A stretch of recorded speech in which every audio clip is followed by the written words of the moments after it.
Ate, ayoko na. Masama mo na akong pangkaso. Utek na yan, ang landi. Napakain na pa ng aso. Wisdom tooth ko. Pag ako nagkabutlig dito, kakasakit mo. Nabuot. Ipawak lang. Mapakarte kita mo yung nana. Yeah. Kumakain ka kasi ng langaw.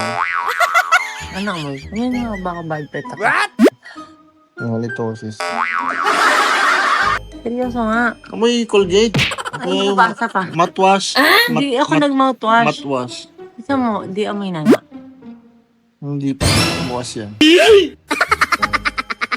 Hindi to, may dry ko na lagi. Herpes. Amoy mo. Wala. Abang ang nana. Ano? Wala lang nana. Ba't amoy nana? Oh no! Ayusin mo. Mga nagiging zombie ka na. Tingnan. Ah. Ayan. Lagi may singaw. Minsan sa mga asim yan eh. Maasim ang kilikili. Naasim ka kasi. Isang that. Ay, magpakain na tayo ng aso. Ito. Lalandi para magpasama sa pagkain. Siyempre, ganun talaga lambingan nga eh.